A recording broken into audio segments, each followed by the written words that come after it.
우리 기독교의 기본 진리 36페이지에 해당합니다. 제가 오후 설교 이제 그리스도인의 삶으로 말씀 나누고 있는데요. 제 노트에 보니까 15번째 설교가 되네요. 오늘은 율법의 중보자 그리스도다. 묘하게도 제 박사 논문이 바로 이 제목입니다. 그래서 Christ, the mediator of the law. 그래서 Christus mediator legis. 라틴어로 율법의 중보자 그리스도. 저는 공부하면서 율법이라는 것에 대해서 이제 제일 먼저 제가 잘못 생각하고 있었구나. 그 전에 너무 세대주의적으로 혹은 루터란적으로 제가 율법을 나쁘게만 생각하고 있었다. 그래서 미국 가서 처음 수업을 듣고 이제 칼빈과 루터의 그런 주석을 쭉 읽었고 비교하면서 그때 이제 시편 주석들이었는데요. 그때 율법이 그저 정죄하고 그런 게 아니구나. 본질적으로 선하고 또 의롭고 거룩하고 우리가 로마서에 나오지만은요. 그리고 이 율법이 예수 그리스도와 어떤 본질적인 관계를 맺고 있구나. 그래서 율법을 예수 그리스도의 관계에서 예수님은 율법을 잘 지키신 분, 그 정도에서 끝나는 게 아니라는 거죠. 예수는 율법의 모범, 또 율법을 잘 지킨 모범, 그 정도에서 끝나는 것이 아니라 예수 그리스도는 율법의 실체고, 예수 그리스도는 율법의 계시고, 또 율법의 해석자고, 율법의 완성이고, 이거 다 성경적이지 않습니까? 바로 이런 것들에 제가 관심을 많이 갖게 되었습니다. 그래서 제 마음속에 예수님은 중보자신데 그렇다면 율법의 중보라는 개념은 있을 수 없겠는가? 그 생각을 한번 해봤습니다. 이게 이제 제가 THM 수업하는 가운데서 주제를 잡았었습니다. 미국에서 신학 석사 공부 첫 학기 마치고 이런 주제에 제가 관심을 갖게 됐습니다. 제가 전에도 한번 말씀드린 적이 있지만 저는 신학교 가기 전에 한 가지 생각이 저에게 항상 맴돌았거든요. 기도원에 있을 때인데요. 하나님은 사랑이시면 하나님은 살아계시면 사랑이신데 살아계시니 사랑이시다. 어떻게 보면 말도 안 되는 소리 같지만은 저한테는 다 아무것도 그 생각이 많이 떠올랐어요. 하나님은 살아계시면 사랑이신데 뭔가 하나님이 살아계시면 다 사랑인 거예요. 제 생각으로는. 하나님이 움직이고 하나님이 살아계시면 다 사랑인 거예요. 하나님은 살아계시면 사랑이신데 근데 살아계시잖아요. 그 이제 그 확신이 오는 거예요. 하나님은 살아계시니 사랑이시다. 어떻게 보면 말장난 같아도 저에게는 하나의 기도와 어떤 그러한 확신의 과정이었어요. 진리에 대한. 하나님은 살아계시면 사랑이신데 살아계시니 사랑이시다. 그 하나님은 사랑이세요. 움직이면 전부 사랑이에요. 살아계심이 다 사랑이에요. 그런데 살아계셔요. 그게 사랑이에요. 그런데 하나님의 이 사랑은 그러면 어떻게 표현되느냐.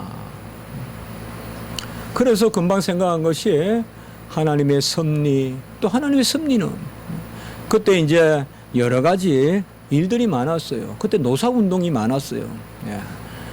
근데 이상하게 제가 가평에서 기도하는데 왜 하나님은 노사 이런 갈등 이런 것에 간섭하지 않아야 하시는가? 왜 아무리 봐도 너무 지나친데 사용자들이 노동자들을 너무 억압하는 거 아닌가? 그리고 인간 대접도 안 하는 거 아닌가? 근데 왜 하나님은 저런 데 간섭하지 않는가? 이제 그런 생각을 좀 했어요. 그래서 그때는 좀 더 깨어 있었는지 그런 기도도 드렸고요. 그러면서 제가 생각에 하나님은 빗방울 하나가 떨어져도 섭린 그건 제가 읽은 적이 있거든요. 기독교 강요에서 빗방울이 하나 떨어져도 섭리라고 했는데 그 미물보다 사람을 사랑하시는 하나님이 어떻게 사람의 일상에는 섭리가 없을까? 사람이 저렇게 서로 무조건 노동자가 잘 됐다, 사용자가 못났다, 그건 아니에요. 그러나 뭔가 그때 쫙 사람이 막 죽고 이랬어요. 제가 그때 92년 그때. 예. 그러면서 이제 제가 생각한 것이 언젠가 기도하면서 그 생각이 떠올랐어요. 하나님은 살아계시면 사랑이시고 살아계시니 사랑이신데 하나님의 살아계심은 질서다 이거죠. 질서. 하나님은 비가 내려도 질서고 모든 것이 질서라는 거예요. 하나님의 살아계심은 질서고 죽은 것은 마치 부초와 같이 떠다니지만은 살아있는 것은 질서가 있다는 거죠. 그 생각에 미쳤어요. 그래서 자연스럽게 하나님은 살아계시니 사랑이시고 살아계시니 사랑이시며 그 살아계심이 질서니까 사랑의 하나님은 질서의 하나님이다. 이게 제가 신학교 다닐 때까지 생각했던 거예요. 그리고 이렇게 저렇게 잃어버리다가 어떻게 유학을 갈 기회가 있었는데 그건 하나님의 뜻이죠.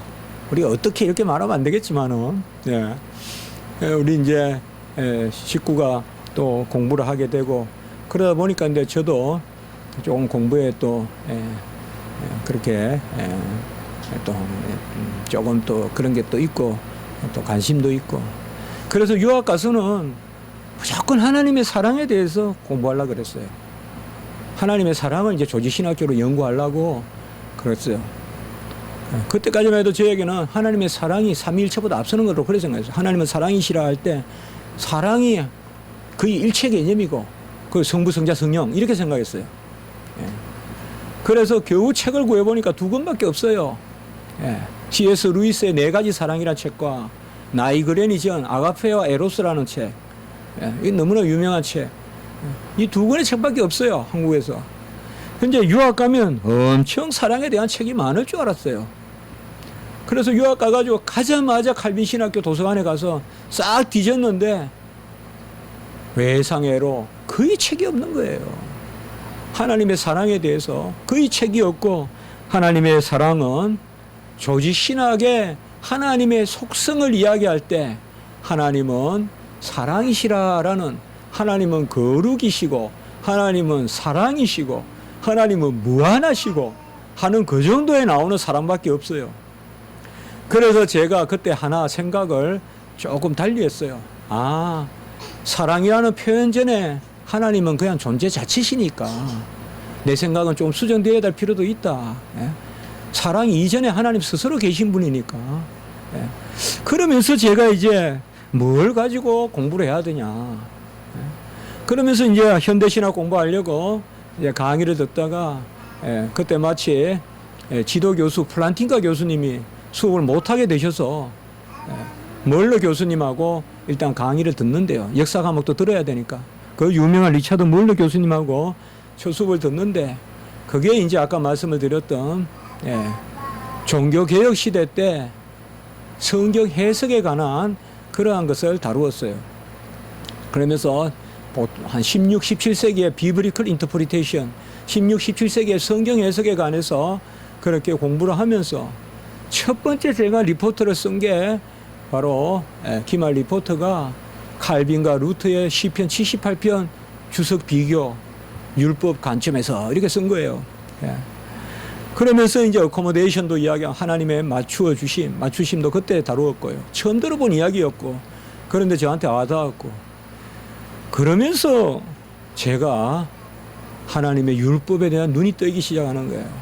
청교도들의 율법 해석 이런 것들이 전혀 최소한 저에게는 그랬어요. 다른 분들은 그렇게 생각하지 않았는지 몰라도 우리는 율법 복음 자꾸 이런 도그마틱으로 해서 마치 율법이 사라지면 복음이 율법은 페이드 아웃하고 복음이 페이드 인 하는 같이 그렇게 생각했단 말이죠. 근데 그게 아니더라 이 말이에요. 율법은 아주 부요롭게 그렇게 전개되고 있고 특별히 이제 칼빈과 루터를 결정지어 주는 거예요. 저는 이때까지 칼빈과 루터의 차이가 있다는 말은 들어봤어도 한 번도 신학교에서 칼빈과 루터가 어떻게 구별되는지에 대해서 생각해 본 적이 없어요. 그저 개혁주의는 무슨 관점이다. 루트라는 뭐가 없다 이런 말을 한두 번 들어보긴 했지만은 그러나 책을 읽어보니까 그때 이제 제가 느낀 거예요. 읽으면 되는구나. 예. 책을 읽으니까 그냥 느껴지는 거예요. 아무리 그렇다 설명 들을 필요 없고 내가 읽으니까 그냥 그런 거예요. 보니까 루트는 율법을 저주로 여기더라고요. 정죄의 본질을 갖고 있는 것으로 여기고, 칼빈은 율법을 바로 생활의 규범. 금방 저에게 생각이 났어요. 홍해 건넌 백성에게 옷을 입혀주는 거예요. 홍해 건넌 백성이 이제 건져주시고 예쁜 옷을 입혀주시는 거, 그게 율법인 거예요. 너는 생명을 구했으니 생명 구한 자녀답게 이제는 그러한 누더기는 떨쳐버리고 깨끗한 옷을 입고 자라거라. 그게 율법인 거예요. 바로 다른 것이 아니라 오늘 제가 설교도 했지만은 영화롭게 되는 거죠. 어찌하여 하나님의 뜻을 알고 그것을 수행하고 그것을 기도하고, 그게 영화로운 거죠. 그게 바로 율법을 주신 목적이더라. 그래서 제가 율법에 대해서 공부를 해봐야 되겠다, 그렇게 마음을 먹은 거예요. 그리고 이제 율법에 대한 책을 읽고 딱 주제가 정해져서 교수님을 이제 제가 찾고 온갖 데 다 찾아봤어요. 미국, 영국 할 거 없이. 그러다가 좋은 교수님, 이제 혜선 교수님을 만나고, 그분하고 만나서 이제 율법과 복음이 상대되는 개념이 아니라 율법과 그리스도가 중요하다는 걸 제가 알게 됐어요. 율법은 율법과 복음 이렇게 말하면 되는 게 아니라 율법과 그리스도를 이야기해야 돼요. 그게 초대교회 이후의 전통이에요.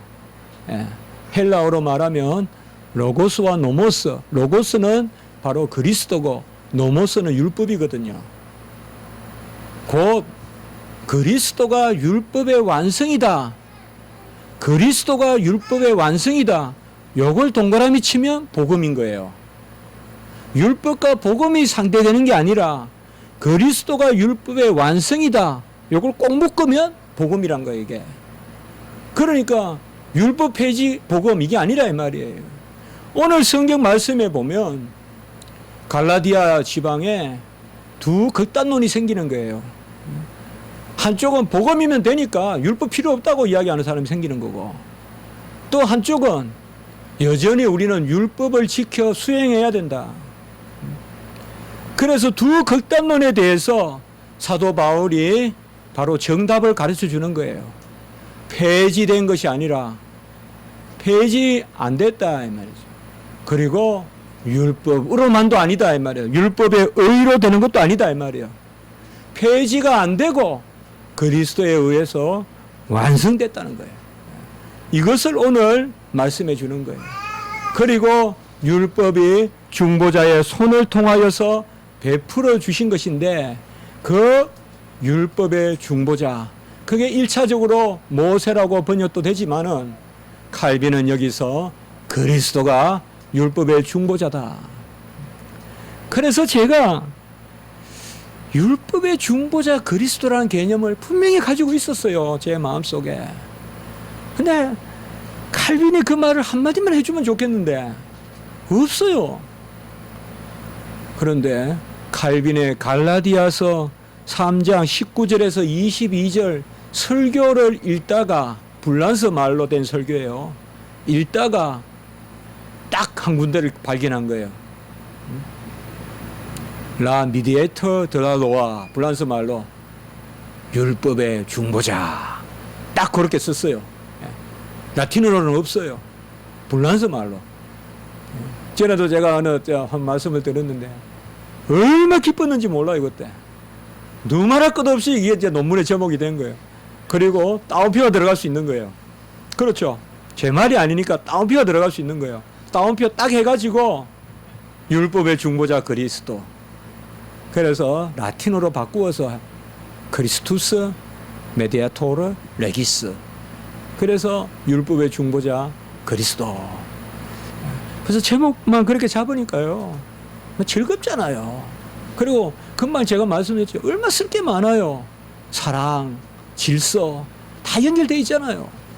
그래서 제가 우리 신학 하시고 또 꼭 우리 신학도가 아니더라도 우리 성도님들도 제가 자꾸 공부는 자꾸 개념을 가지고 자꾸 기도하면서 만들고 하면 나중에 뭘 하나 가지고 연구하면 다 들어온다 그게. 그렇게 이야기하는 거거든요. 급하면 내 머리 안에 있는 개념의 흐름이 없으면 무슨 책을 뽑을 거예요. 수만 건 있는데. 그러나 내 머릿속에 있으면 그래 율법 빨리 사랑 뽑고 섭리 뽑고 질서 뽑고 그리스도 뽑고 그거 묶어서 쓰면 될 거 아니에요. 그래서 오늘 말씀에 특별히 오늘 첫 부분에 보면 율법은 완전한 의가 무엇이며 그것을 어떻게 지켜야 하는지를 우리에게 가르쳐 주는데요. 율법은 본래 선한 거예요. 선하고 어렵고 그 다음에 신령한 것이에요. 그런데 타락한 인류로 말미암아 저주의 도구가 되었어요. 물론 타락한 이후에 율법을 주셨지만은 그 율법 자체가 저주의 도구는 아니에요. 죄가 저주의 도구예요. 제가 잘 아는 이야기가 있어요. 경찰이 왜 저주냐 이 말이에요. 죄인에게만 경찰이 저주죠. 죄인은 정말 경찰의 그 모자 꼭대기만 봐도 그냥 앞만 봐도 도망치죠. 죄인은 깊은 산에 있어도 우리가 이번에 갔던 가야산 그 꼭대기에 천왕봉에 있어도 상항봉에 있어도 저 밑에 합천에서 경찰차 소리 나면요 거기서도 없더래요. 그게 저주예요. 그게 저주예요. 죄가 있으면 그래요. 죄가 있으면. 죄 없으면 뭐예요? 오히려 경찰이 좋죠. 선한 아저씨 아니에요. 선한 형들이고 그 경찰이잖아요. 그 율법도 마찬가지예요. 율법은 본래 선한 거예요. 길을 알려줘요. 하나님의 뜻을 깨닫게 해요. 그러나 죄로 말미암아 더 이상 우리는 율법의 행위로는 온전히 될 수가 없고 이 율법으로 죄를 깨닫는다. 오늘도 그렇게 말씀하고 있습니다. 그래서 범법함으로 더하여 진 것이라 19절에 말하는 것은 범법함으로 율법을 주었다. 너무 이렇게 해석하면 안 돼요. 하나님이 주신 것은 다 선한 거예요. 네, 범법함으로 더하여 졌다 이 말은 이미 하나님이 인류의 타락을 다 보시고 율법을 주신다 이 말이에요. 그래서 율법 가운데서 인류는 저주의 도구가 율법이 저주의 도구가 되었다. 율법 가운데 하나님은 자신의 규범과 약속을 드러내세요. 둘째 문단에 보시면 우리는 율법만 보면 하루다 나여 망하였도다 라고 밖에 될 수가 없어요. 그러나 율법과 그리스도를 함께 봐야죠. 오늘 19절에 중보자의 손으로 베푸신 것인데 약속하신 자손이 오시기까지 있을 것이라. 그 중보자는 한 편만 이해한 자가 아니라 하나님은 한 분이시니라 라고 이야기할 때 누가 봐도 이것은 그리스도예요. 문맥을 보면 모세라고 생각될 수도 있지만은 바로 그리스도가 율법을 중보하신다 이 말이에요. 그래서 예수 그리스도가 중간에서 율법의 명령을 이제 우리가 저주 가운데 받게 하지 아니하시고 그가 다 이루심으로 우리는 그를 믿음으로 율법의 본질적인 기능을 회복하게 하시는 거예요. 그 본질적인 기능이 바로 뭐냐? 길을 인도하는 규범이란 말이에요. 같이 합시다. 경건하고 올바른 삶의 규범. 경건이란 말은 1에서 4계명에 대표되죠. 우리가 날마다 고백하는 하나님 사랑의 계명, 예배의 계명. 그 다음에 올바른이란 말은 5에서 10계명으로 대변되죠. 이웃 사랑의 계명. 굳이 나눌 수 없지만 다 한 사랑이지만 우리가 첫째 돌판, 둘째 돌판 이렇게도 말하기도 하잖아요. 율법은 경건하고 올바른 삶의 규범이에요. 확 말씀이 다 열려요. 이때까지는 무슨 구약의 율법은 뭔가 우리를 그냥 식량통 걸린 같이 만들고 뭔가 그냥 뭐라 그럴까요? 아주 그냥 덜 마른 양말을 신은 것 같고 항상 성경을 읽어도 그런 기분이었어요. 그런데 그게 아니다 이 말이죠. 율법을 빼버리면 구약이 다 없어져요. 그게 아니죠. 율법에는 바로 그리스도의 중보가 있다 이 말이에요. 그래서 은혜의 율법이다. 같이 합니다. 은혜의 율법. 바로 예수 그리스도의 중보 가운데 율법을 주심으로 율법에는 규범과 함께 약속이 있습니다. 규범이라는 것은 하나님의 명령, 하나님의 의를 드러내십니다. 뭐가 하나님의 의인지 드러내시고 그것을 예수 그리스도께서 이루십니다. 그리하여 율법은 하나님의 어떠하심을 계시하고 그리고 하나님이 영광을 받으시는 것입니다. 오늘 제가 17장 1절에 종을 영화롭게 하시고 예수님께서 영화롭게 하시고 아버지를 영화롭게 하소서, 아들을 영화롭게 하사 아버지를 영화롭게 하소서, 그 영화라는 말이 곧 율법을 다 지키는 거예요. 고난을 당하시고. 결국 우리가 아들이 우리에게 영광을 주셨다 그렇게 또 나왔잖아요. 후반부에. 그것은 다른 게 아니에요. 바로 아들로서 우리가 자녀로서 살 수 있는 자격을 주신 거예요. 우리에게.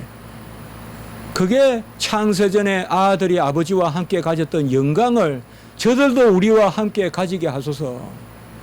그래서 우리와 함께 기뻐하게 하소서. 그렇게 말씀하신 것입니다. 사실상 제가 이런 말을 좀 잘하거든요. 모든 것에 이 한마디에 다 들어있어요. 같이 합니다. 말씀대로 사는 것. 여기 다 들어있어요. 다. 여기 소망도 들어있고 영화도 들어있고 감사도 들어있고 다 들어있어요. 다. 복음도 들어있고 그리스도 보혈도 들어있고 말씀대로 사는 것이 소망이 돼야 돼요. 같이 합니다. 말씀대로 사는 것이 우리의 소망이다. 내일은 어떻게 말씀대로 살고 오늘은 이 지경인데 내일은 얼마나 말씀대로 회복될까?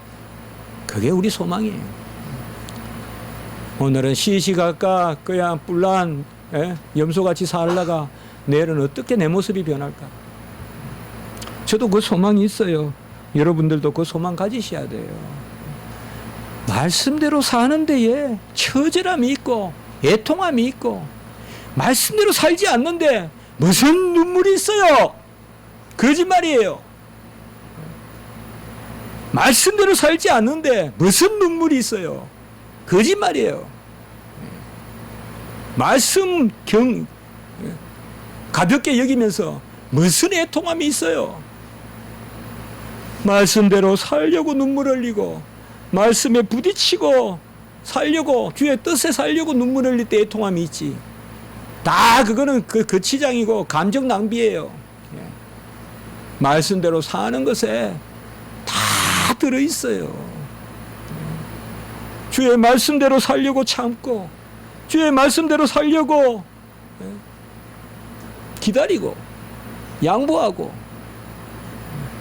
그럴 때 그게 진짜 애통하는 거예요.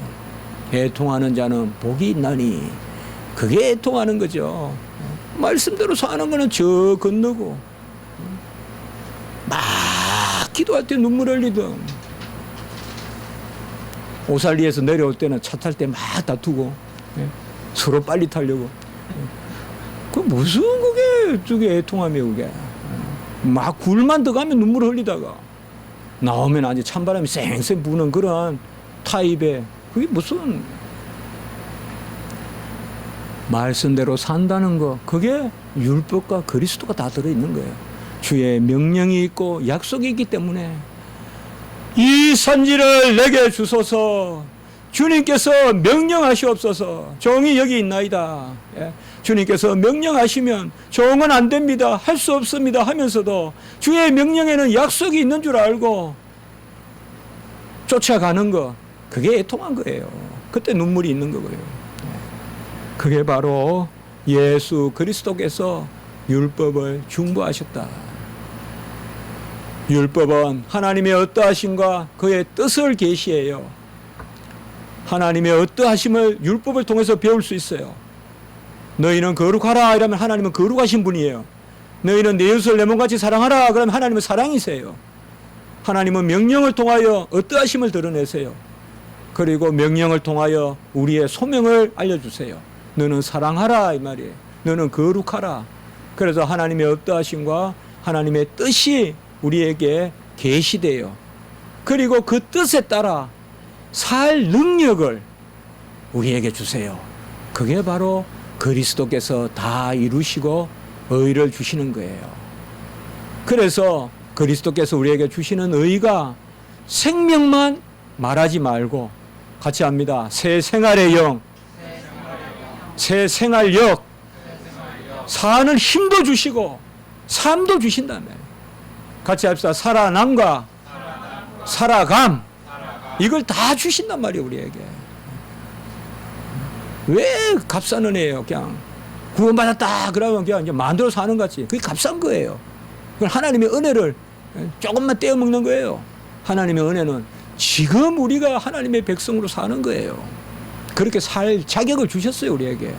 그것이 바로 율법의 중보자 그리스도라는 것입니다.